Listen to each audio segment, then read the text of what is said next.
Mes chers compatriotes, notre pays est en train d'être détruit sous nos yeux. Il est impératif d'agir sans tarder pour empêcher l'irréparable, à savoir la balkanisation du Congo. Une menace imminente qui met en péril notre souveraineté. Nous n'avons plus d'autre alternative. Il est temps de sauver notre nation du spectre d'effondrement. Depuis le 30 juin 1960, notre pays n'a jamais affronté un défi aussi existentiel. La guerre qui ravage actuellement notre territoire menace l'unité de notre nation. Dans ces contextes d'extrême urgence, la cohésion nationale doit s'imposer comme notre priorité politique absolue. Chaque jour, nos villes, nos territoires, nos villages et nos provinces tombent sous le joug des agresseurs, tel un héritage laissé à l'abandon. Combien de morts faudra-t-il encore pour que nous prenions pleinement conscience de l'urgence d'unir nos forces, de transcender nos divergences et de trouver une solution pour préserver les 2 345 410 km² de notre territoire. La balkanisation du Congo, insidieusement orchestrée sous nos yeux, ne saurait être tolérée.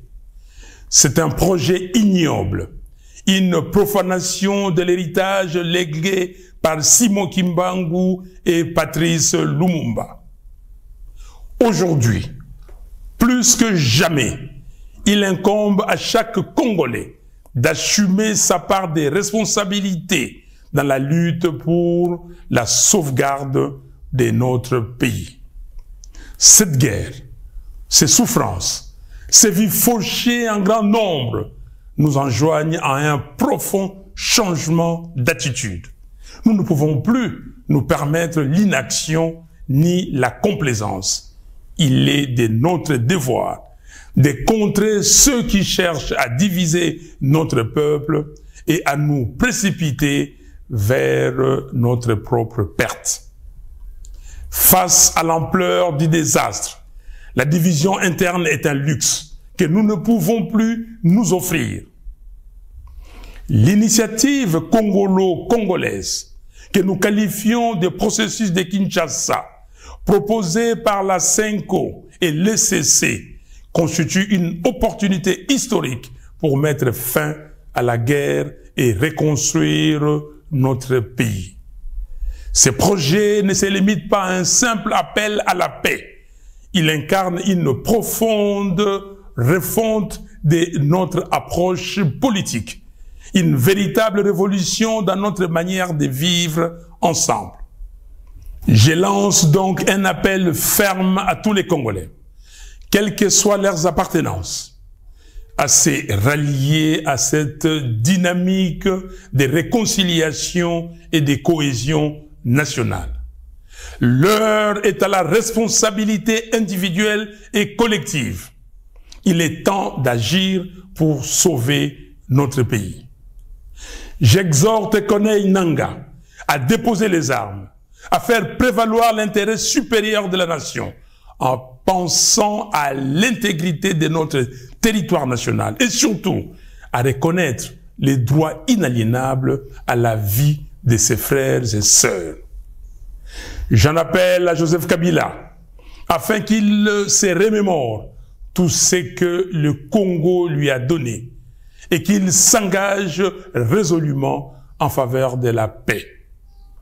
J'invite Félix Tshisekedi à mesurer l'ampleur du désastre qui accable notre pays et à soutenir sans réserve l'initiative des évêques de la CENCO et des pasteurs de l'ECC.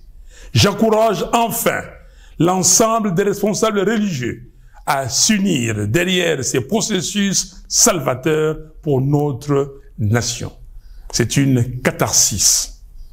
Mes chers compatriotes, il est impératif que nous agissions sans délai pour mettre un terme à la guerre, stopper les massacres des Congolais, en finir avec les déplacements forcés de nos concitoyens, restaurer l'intégrité de notre territoire et alléger les souffrances de notre peuple.